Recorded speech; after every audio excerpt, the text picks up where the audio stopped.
नमस्कार दोस्तों, आपका बहुत बहुत स्वागत है आपके अपने यूट्यूब चैनल में। तो ये रहेगा आपका बाल विकास एवं शिक्षण शास्त्र के 30 महत्वपूर्ण प्रश्न। आपका आगामी परीक्षा हेतु यह बहुत महत्वपूर्ण प्रश्न रहेंगे। तो अगर आपको सेशन पसंद आ रहा है तो आपसे रिक्वेस्ट है कि ज़्यादा से ज़्यादा शेयर करें और चैनल को सब्सक्राइब ज़रूर करें। चलिए पहला प्रश्न देखते हैं। आपका पहला प्रश्न आपका अभिकथन और कारण का प्रश्न है। अभिकथन कह रहा है आपका, बच्चों के शारीरिक विकास में देरी के लिए पूरी तरह से उनकी आनुवांशिक बनावट को जिम्मेदार ठहराया जा सकता है। ठीक है, यानी बच्चे में अगर कोई शारीरिक विकास नहीं हो रहा है तो इसका कारण यह होगा कि उसके आनुवांशिक पूरी जिम्मेदारी उसके आनुवांशिक बनावट को ही दी जाएगी। यह तो कथन आपका गलत हो जाएगा। बच्चों के शारीरिक विकास के लिए वंशानुगत कारक ही उत्तरदायी होते हैं, यानी जो आपके जीन्स होते हैं वह ही क्या शारीरिक विकास के लिए ही जिम्मेदार होते हैं? नहीं। ठीक है, तो इसका हो जाएगा अभिकथन भी गलत है और उसका कारण भी आपका गलत हो जाएगा। ठीक है, अभिकथन भी गलत है और उसका कारण भी गलत है, यानी चौथा ऑप्शन आपका सही हो जाएगा। दूसरा प्रश्न कह रहा है आपका, निम्नलिखित में से कौन सा सूक्ष्म कौशल के उपयोग का एक उदाहरण है? सूक्ष्म कौशल यानी जिसमें बच्चे की क्या है, छोटी मांसपेशियां यूज होती है, उसे हम बोलते हैं आपका सूक्ष्म कौशल। दौड़ना, चलना, घसीट कर लिखना या फिर कूदना। दौड़ना, चलना और कूदना ये सब आपकी इसमें बच्चे का क्या है, बड़ी मांसपेशियां यूज होती हैं। ठीक है, और सूक्ष्म कौशल में आपकी जो आपकी छोटी मांसपेशियां जो है बच्चा यूज करेगा, तो इसका मतलब कौन सा हो जाएगा, ये घसीट कर लिखना। ठीक है, तीसरा ऑप्शन आपका सही आंसर हो जाएगा, ये आपका आएगा सूक्ष्म गतिक कौशल में। तीसरा कह रहा है कि इनमें से कौन सा बच्चा मध्य बाल अवस्था में होगा? ठीक है, मध्य बाल अवस्था में होगा बच्चा एक बच्चा जो सामाजिक भूमिकाओं की नकल करना शुरू कर रहा है और काल्पनिक खेल के दौरान। ठीक है, क्या उसे हम मध्य बाल अवस्था का बच्चा कहेंगे? दूसरा कह रहा है कि एक बच्चा जिसमें नियमों के अर्थ की समझ विकसित कर ली है और तर्क कर सकता है। ठीक है, तीसरा कह रहा है कि एक बच्चा जो संभावित कारणों की परिकल्पना कर सकता है और तद अनुसार जटिल प्रयोगों की योजना बना सकता है। ठीक है, और चौथा कह रहा है कि एक बच्चा जो अभी स्थूल कौशिक दिखाना शुरू कर रहा है। ठीक है, तो किस बच्चे को आप बोलेंगे कि वह मध्य बाल्यावस्था का बच्चा है? ठीक है, तो इसका सही उत्तर हो जाएगा कि दूसरा हो जाएगा इसका, कि एक बच्चा जिसमें नियमों के अर्थ को समझ विकसित कर रहा है और तर्क करना, क्योंकि मध्य बाल अवस्था जो होती है उसमें क्या होता है, बच्चा जो होता है आपका तर्क करना शुरू कर देता है। तो इसका हो जाएगा दूसरा ऑप्शन आपका सही आंसर हो जाएगा। अगला देखते हैं अब हम आपका चौथा प्रश्न क्या कह रहा है आपका,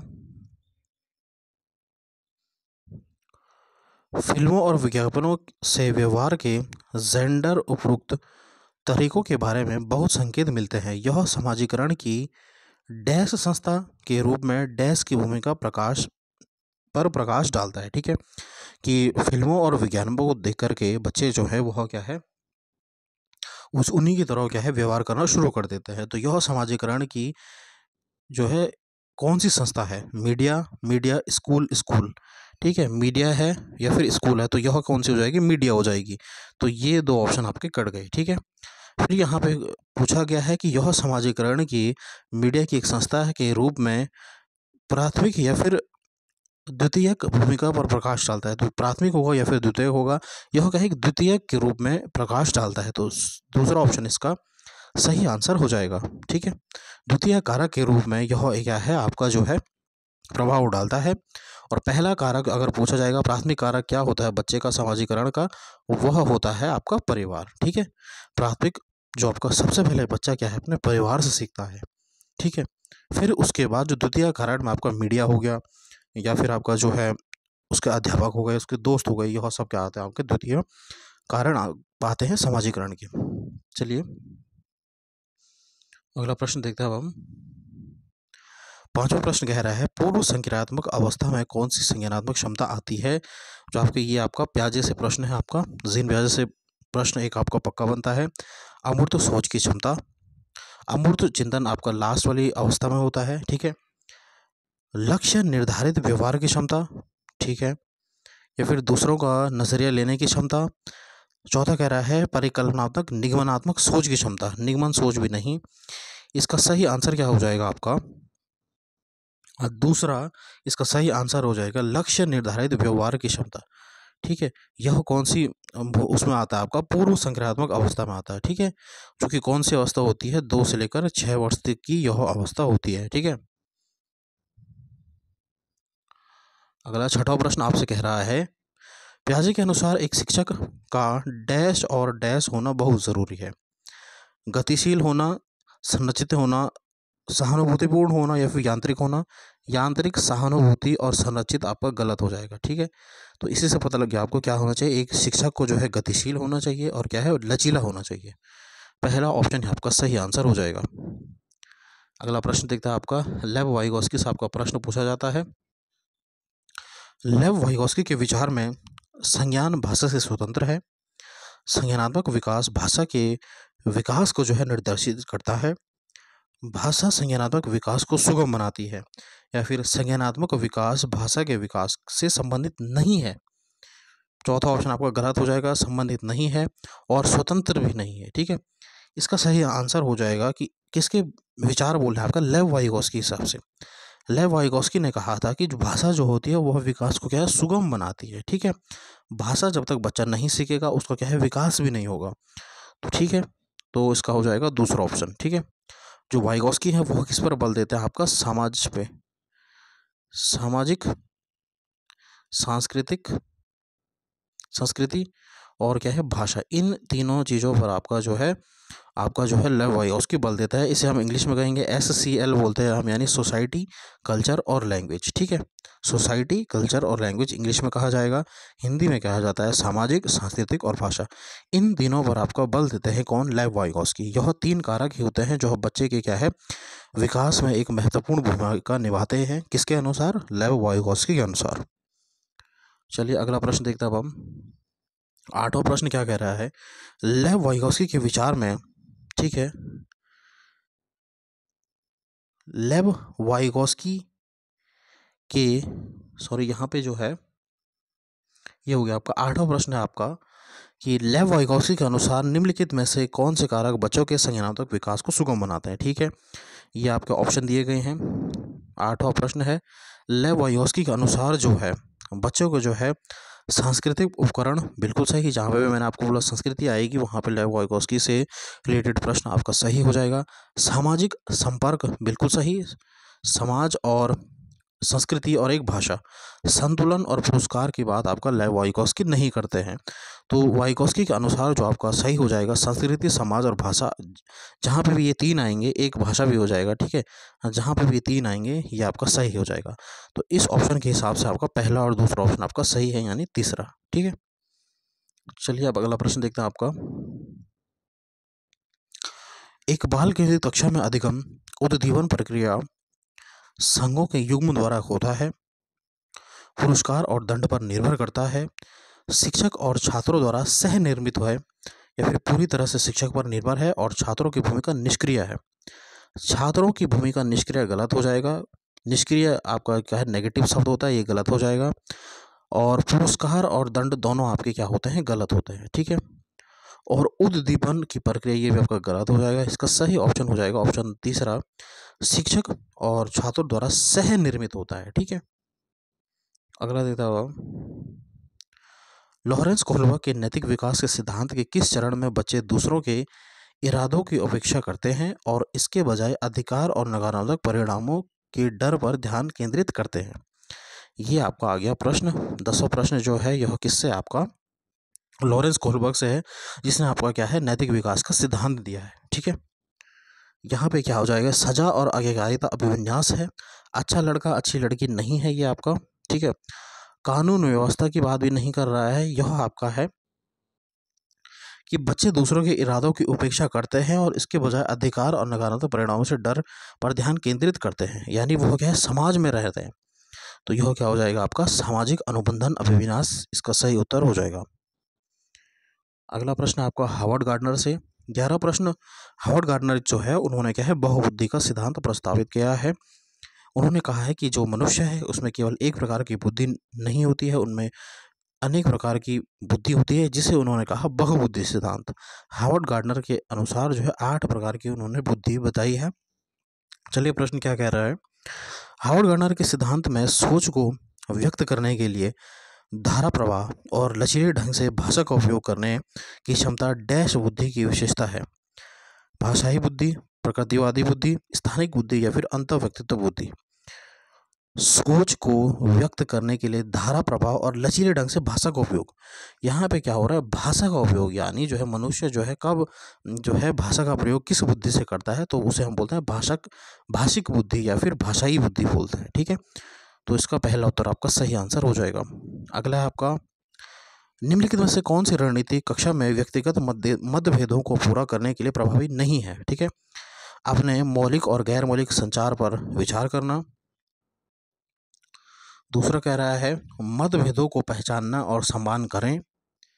तीसरा कह रहा है विविध शैक्षणिक मतभेदों का प्रयोग करना, या फिर छात्रों में कमियों की पहचानने को उन्हें ठीक करें। यहाँ से आपका प्रश्न पूछ रहा है, प्रश्न क्या कह रहा है आपका कि कौन सी कक्षा की रणनीति व्यक्तिगत मतभेदों को पूरा करने में प्रभावी नहीं है, नहीं है पूछ रहा है आपको। ठीक है, यानी आपको गलत ढूंढना है। तो इसका जो ऑप्शन हो जाएगा वो क्या, अपने मौलिक और गैर मौलिक संचार पर विचार करना, यही आपका जो है गलत हो जाएगा। तो यही ऑप्शन आपका सही आंसर हो जाएगा, क्योंकि हमें क्या गलत पूछा गया है। अगला देखते हैं अब हम, अगला जो प्रश्न है आपको बहुत 13वां प्रश्न है। 13वां प्रश्न क्या कह रहा है, 4 साल के राहुल को एक गुड़िया उपहार में मिलने पर वह बोला, मैं इसका क्या करूँगा। लड़के गुड़ियों से नहीं खेलते हैं, यह क्या दर्शाता है। जेंडर प्रासंगिकता, जेंडर पक्षपात, जेंडर रूढ़िवादिता या फिर जेंडर समता। तो इसका सही आंसर हो जाएगा, यह क्या है, जेंडर रूढ़िवादिता है। ठीक है, क्योंकि हमें बचपन से यही सिखाया गया है कि लड़के जो हैं वो गुड़िया से नहीं खेलते हैं। ठीक है, ये आपका समाज ने बनाया है। तो इस प्रकार की जो रूढ़िवादिता होती है उसे हम क्या बोलते हैं, जेंडर रूढ़िवादिता। चलिए अगला प्रश्न देखते हैं अब हम। 14 प्रश्न क्या कह रहा है आपका, सीखने के आकलन के बजाय सीखने के लिए आकलन सुनिश्चित करने के लिए एक शिक्षक को क्या करना चाहिए। ठीक है, अब आपने पढ़ा होगा सीखने के आकलन जो होता है या फिर सीखने के लिए आकलन क्या होता है, वही आपसे प्रश्न पूछ रहा है कि उसके लिए एक शिक्षक को क्या चाहिए कि वह शिक्षार्थियों की केवल संज्ञानात्मक क्षमताओं पर ध्यान केंद्रित करे। केवल जहाँ पे भी आ जाएगा मैंने आपको बोला है गलत हो जाएगा। ठीक है, शिक्षण अधिगम की दैनिक प्रक्रिया में आकलन को शामिल करें, बिल्कुल सही। आकलन को शामिल करें, बिल्कुल सही। सीधे निर्देश की विधि द्वारा ही शिक्षण को करें, सीधा निर्देश दे शिक्षक, गलत हो जाएगा। प्रतिस्पर्धा की भावना को बढ़ावा देने के लिए बच्चों के बीच तुलना करें, प्रतिस्पर्धा बढ़ाने के लिए कहे, गलत हो जाएगा। तो इसका सही आंसर क्या हो जाएगा कि दूसरा हो जाएगा इसका सही आंसर, कि शिक्षण अधिगम की दैनिक प्रक्रिया में आकलन को शामिल करें। चलिए अगला प्रश्न देखते हैं अब हम। 15वां प्रश्न कह रहा है आपका,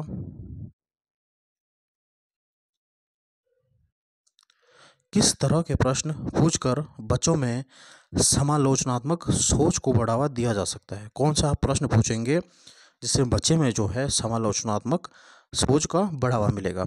वन अधिकार अधिनियम किस वर्ष पारित हुआ, तो इसका केवल एक उत्तर हो जाएगा। ठीक है, तो इससे बच्चे का समालोचनात्मक सोच जो है उसको क्या है, पोषित नहीं करेगा।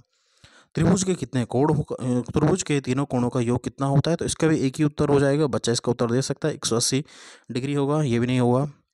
पृथ्वी के वायुमंडल की विभिन्न परतों के नाम बताइए, तो इसका भी कोई लॉजिक नहीं है, इसके बच्चा आसानी से उत्तर देगा। लेकिन चौथा आप देखेंगे अगर कि बीजों के अनुकरण के लिए हवा की आवश्यकता होती है, सिद्ध करने के लिए एक प्रयोग की रूपरेखा तैयार कीजिए। इसमें बच्चे का क्या है, बच्चा इसमें कोशिश करेगा, बच्चा कहीं से आपका मटेरियल लाएगा, सोचेगा, विचार करेगा।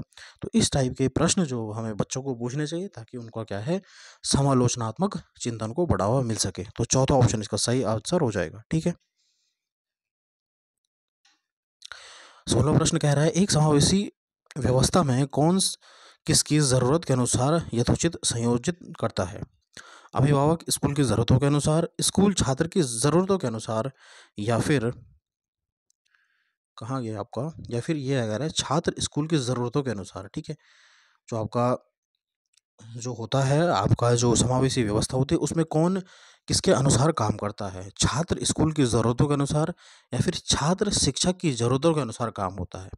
इसका सही आंसर हो जाएगा आपका चौथा ऑप्शन कि छात्र शिक्षक की ज़रूरतों के अनुसार आपका जो है समावेशी व्यवस्था में काम होता है। ठीक है? अगला है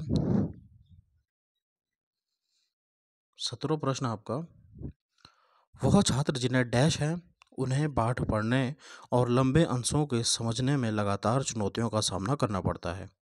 ठीक है, ऐसे कौन से बच्चे होते हैं जिन्हें पाठ पढ़ने में क्या है लगातार क्या है उन्हें परेशानी होती है? प्रमिस्किया घात, गुणज वैकल्य, पठन वैकल्य या फिर मनोगतिक दिव्यांगता। तो ये हो जाएगा आपका क्या हो जाएगा? पठन वैकल्य। पढ़ने से जो रिलेटेड आपकी जो होती है विकार होता है, अधिगम विकार होता है, उसे हम बोलते हैं पठन वैकल्य। बच्चे से क्या है पढ़ा नहीं जा रहा है। अगला प्रश्न देखते हैं अब हम। 18वां प्रश्न क्या कह रहा है आपका, सुविधाहीन और वंचित समूहों के शिक्षार्थियों को संबोधित करने के लिए एक शिक्षक को क्या करना चाहिए? सभी छात्रों में अपनेपन की भावना को बढ़ावा देना चाहिए, बिल्कुल सही है। अपनेपन की भावना को बढ़ावा देना चाहिए, बिल्कुल सही। छात्रों की कमजोरी को सबके सामने उजागर करना चाहिए, नहीं, गलत हो जाएगा। इन छात्रों को एक अलग संकाय में ही पढ़ाना चाहिए, बिल्कुल गलत, कि उन्हें सेपरेट कर देंगे हम।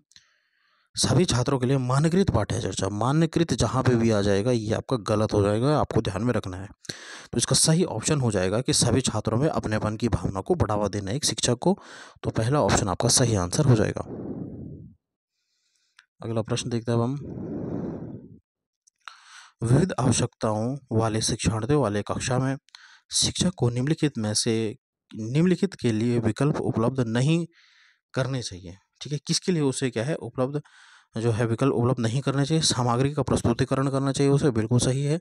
संचार और अभिव्यक्ति की आज़ादी देनी चाहिए बच्चों को, बिल्कुल सही है। सूचना के दृष्टिकोण पर बल देना चाहिए, बिल्कुल सही है। शिक्षार्थियों के बारे में रूढ़िवादिता, मैंने आपको बताया रूढ़िवादिता यानी जेंडर वाइज इसे हम कहते हैं कि आप केवल जो कार्य है केवल आप जो बोलेंगे कि केवल आप लड़कों से कराएंगे और लड़कों को कुछ कार्य नहीं देंगे, तो ये आपका गलत है, ये रूढ़िवादिता को बढ़ावा देगा। तो ये नहीं करना एक शिक्षक को। तो यहाँ पे आपका चौथा ऑप्शन हो जाएगा, क्योंकि हमें क्या है नहीं पूछा गया।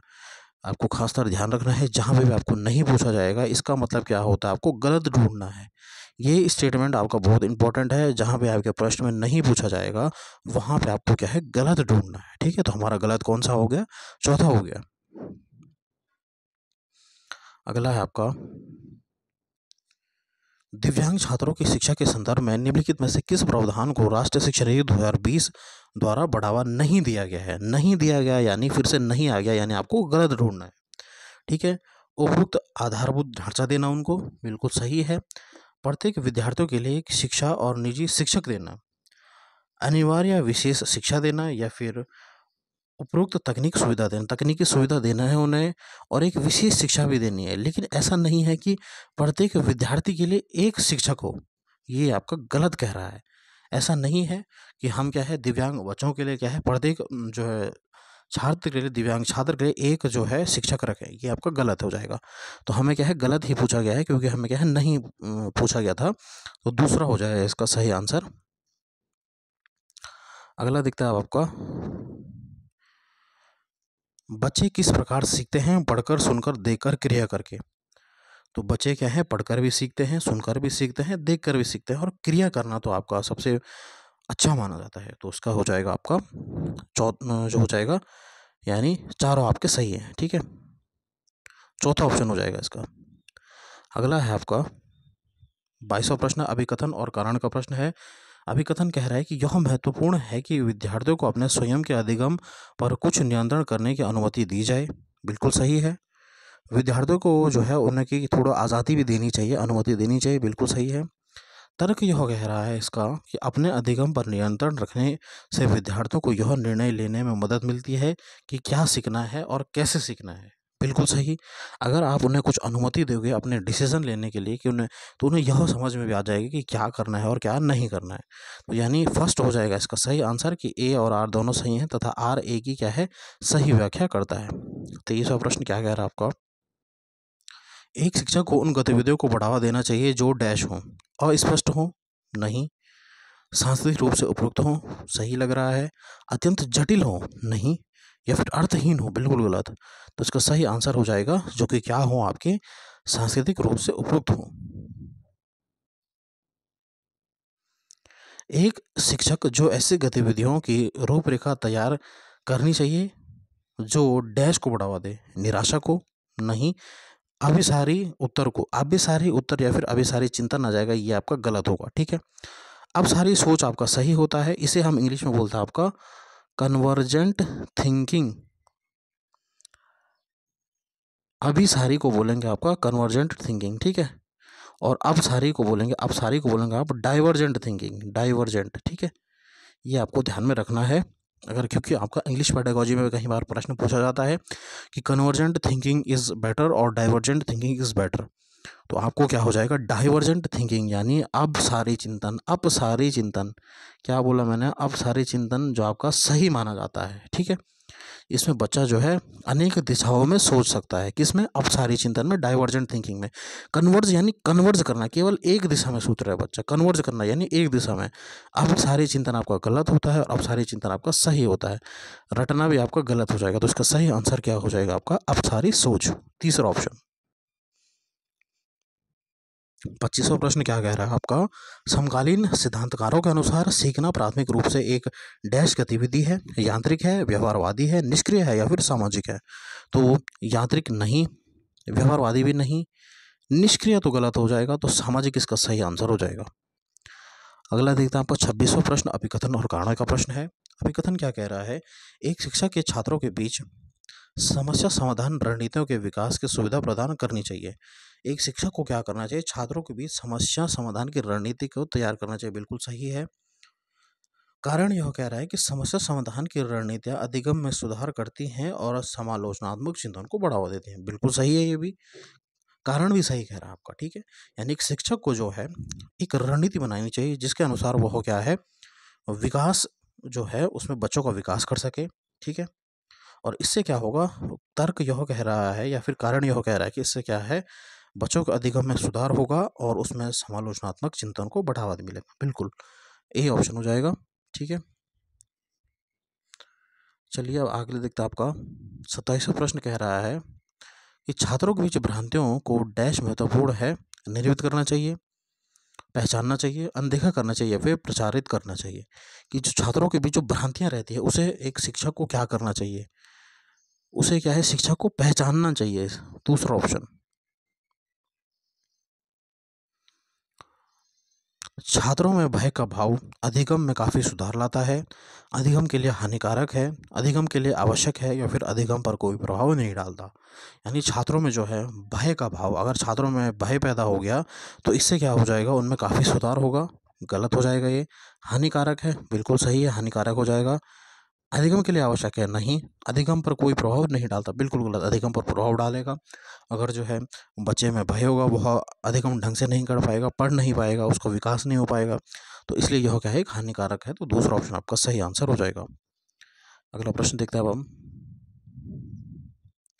निम्नलिखित में से कौन सा विकल्प छात्रों को महारत हासिल करने हेतु सीखने के लिए प्रेरित करेगा, योग्यता की चाह, प्रसिद्धि की चाह, धन की चाह या फिर सत्ता की चाह। तो महारत हासिल करने के लिए जो योग्यता की चाह, पहला ऑप्शन इसका सही आंसर हो जाएगा आपका। लास्ट प्रश्न क्या कह रहा है आपका, अर्थपूर्ण अधिगम को सुसाध्य करने के लिए एक शिक्षिका को क्या करना चाहिए। अगर आपके पास क्या है, जो है अर्थपूर्ण अधिगम है, उसको सुसाध्य करने के लिए एक शिक्षक को क्या करना चाहिए, छात्रों के बीच सहयोग को हतोत्साहित करें, हतोत्साहित करना है बच्चे को, गलत हो जाएगा। प्रतिस्पर्धा करें, गलत। रटने पर बढ़ावा दें, गलत।